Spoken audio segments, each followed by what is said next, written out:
mémoire orale populaire nous a transmis une complainte de la mort de Don Charles, la figure religieuse incontournable d'Inzinzac au siècle de Louis XIV.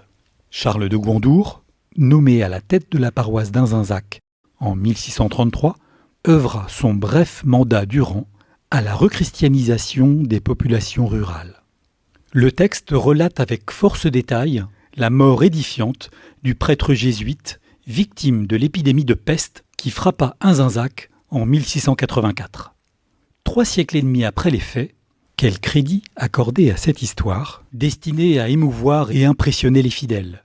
Légende ou réalité, est-ce la peste d'Inzinzac qui a tué Don Charles à l'âge de 44 ans?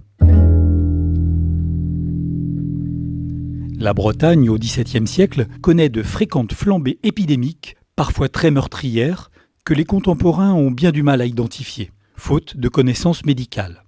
La peste est alors un mot générique, tandis que l'authentique bacille de la peste, transmis par la piqûre d'une puce de rongeur, se maintient à l'état endémique une bonne partie du XVIIe siècle. À Hennebont, par exemple, la maladie frappe à plusieurs reprises entre 1630 et 1640, faisant plus de 200 victimes en 1639. Inzinzac n'a pas été épargné par le fléau, mais faute de sources, nous ignorons à peu près tout. Le premier biographe de Don Charles, un prêtre hennebontais qui œuvre une dizaine d'années après la mort du pieux recteur, évoque une maladie violente et contagieuse qui se propage à Inzinzac et alentour à l'automne 1683, puis plus loin dans son récit, de la maladie pestiférée dont il mourut. Nous ne saurons rien de plus.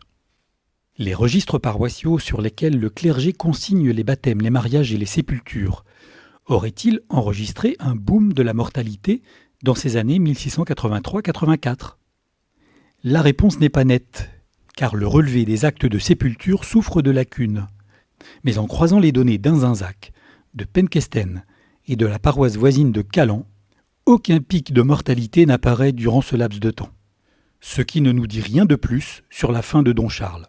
Les circonstances de sa maladie et de son agonie fatale à l'âge de 44 ans ont peut-être d'autres fondements que l'enjolivement hagiographique.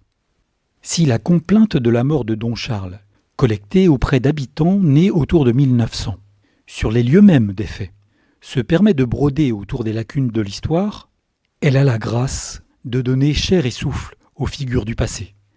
Elle seule désigne l'endroit précis où s'effondra dans la neige le dévot recteur cette glaciale nuit d'hiver 1684.